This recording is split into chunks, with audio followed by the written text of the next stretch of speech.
One of the ways that I think we can be at war with ourselves is this sense of I'm supposed to feel a certain way or I should feel a certain way, which is usually both a barrier or an opposition to what we're actually feeling. It's often when I'm working with somebody and we're talking about something difficult that they're going through, I might ask them, well, how do you feel about that? Which is, a very stereotypical therapist question. For a reason, because it turns out a lot of us don't actually know what we're feeling or don't feel allowed to feel what we're actually feeling. And that will come up sometimes. That frees a sense of, I don't know what I'm supposed to feel. How am I supposed to feel about that? And when I hear that, I kind of want to stop them, or often stop them, and I say, what do you feel, or what do you notice? I'm mostly inviting them to check in and just see what's coming up in them as they're talking about this.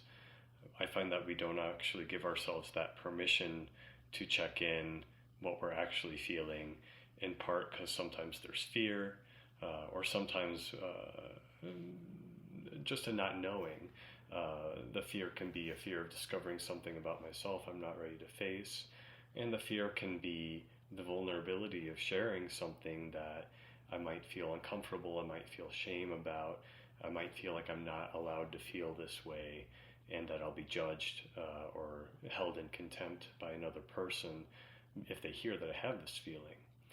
What's interesting to me is that this is something I was personally familiar with based in my spiritual history when my religion of origin had a certain set of beliefs, maxims, and morals saying who and what a person should aspire to be. Though when I was younger, I didn't totally understand the aspirational nature of that. And even today, I still have disagreements with those aspirations. But what I did experience was that what I was told I was supposed to feel or should aspire to feel was very much in opposition to what I actually felt. And it didn't feel like a conflict that invited me to look within with curiosity and compassion. It felt like something that meant I had to suppress or hide or push away these other parts of me. And I think that's a sadness. I think that's actually not what was supposed to happen.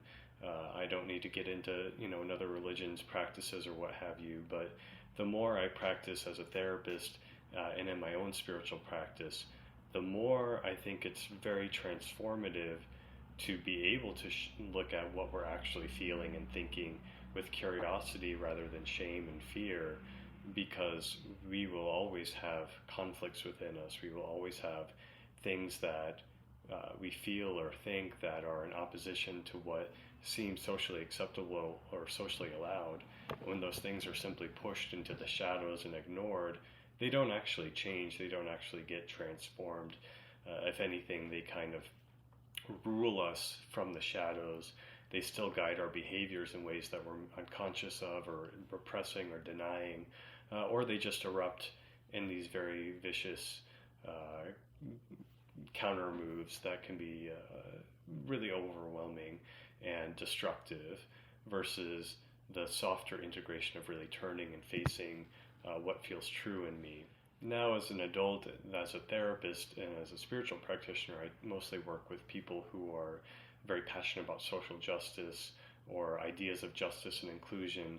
And I find that these people too, in their private moments when they really are able to be vulnerable, kind of confess with that same energy that there's something that they're not supposed to feel, or something that they think or feel that is in opposition with these values that they are growing into, that they're aspiring towards, these values that they very earnestly believe are leading to a better world, a more liberated world, a world that we would want to live in, where, for example, everybody is accepted, everybody is acceptable, everybody is worthy and held in dignity, and we are not expected to force our bodies to fit a certain shape or match a certain shape that is defined on a very narrow portion of the population, or even just sort of defined as an average like not even a real body, but just we take all the bodies and take the average,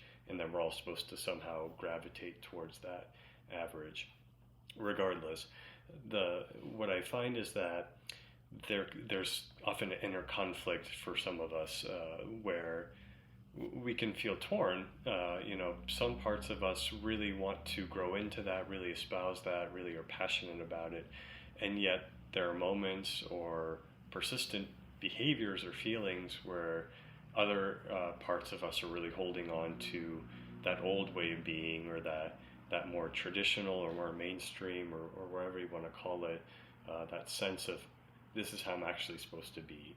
I believe that everybody is beautiful and worthy of dignity, and I also believe I personally have a body that's shameful, or a body that needs to be changed or modified or something like that. And so then we can have shame about that and want to push those feelings into the margins.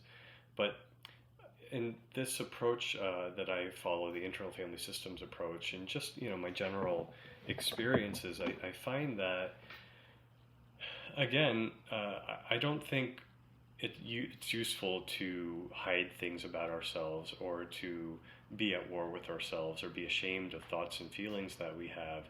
Instead, I think it's worthwhile to be curious and to turn towards them, and to kind of explore, like, what's this about? It doesn't mean that you have to agree with every thought you have.